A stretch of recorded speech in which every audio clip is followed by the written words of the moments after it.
The Hallo-wiener by Dave Pilkey. There once was a dog named Oscar, who was half a dog tall and 1.5 dogs long. Because of his unusual shape and size, all the other dogs made fun of him. Wiener dog, they called him. And Oscar did not like it one bit. Oscar's mother was no help either. Every morning when the dogs walked off to obedience school, Oscar's mother stood in the front yard, waving and calling out, "Farewell, my little Vienna sausage." And the other dogs laughed and laughed. Most of the time, Oscar was upset by all of this, but not today. Today was Halloween, and Oscar was thinking about other things.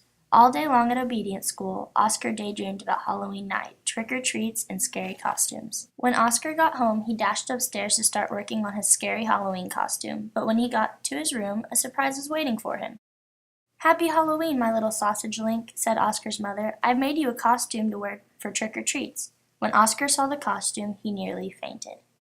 It was a giant hot dog bun, complete with mustard, and guess who was supposed to fit in the middle?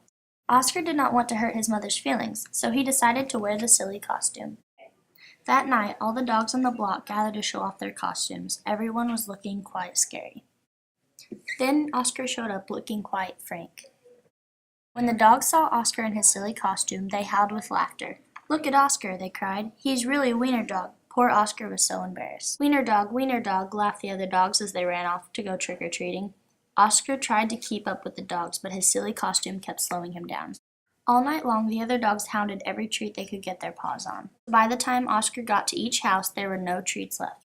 Soon trick-or-treating was over, and the dogs walked home past a spooky graveyard. Suddenly, a horrible hissing sound filled the air. Hiss! The dogs stopped dead in their tracks. Then, out of the graveyard rose a ghastly monster. The dogs screamed for their lives. They dropped their treats and jumped into a nearby pond. The monster moved closer. "Please don't eat us," cried the dogs. The monster howled and hissed. "Boo-hoo-hoo," sobbed the dogs. The monster jumped up and down. "Somebody save us," shrieked the dogs.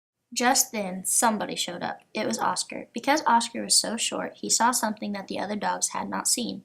"There's no monster," cried Oscar, and with a loud bark, Oscar waddled to the rescue. Oscar chomped and tugged with all his might. Rip! And there, standing in the moonlight, were a couple of ornery cats. "Help!" cried the cats. "We're being attacked by a giant frankfurter," and they ran off screaming through the graveyard. The dogs in the pond had seen the whole thing, and now it was their turn to be embarrassed. "We've been chased into a pond by a couple of cats," they moaned. But Oscar was a true friend. He leaped into the water and swam out to the dogs. Oscar's silly costume made a wonderful life raft, and the other dogs climbed up. "All aboard," Oscar called, and the dog paddled back to shore. When they got back to dry land, all of the dogs shared their Halloween treats with Oscar. Because Oscar had been so brave, the dogs changed his name from Wiener Dog to Hero Sandwich, and from that night on, nobody ever made fun of Oscar again.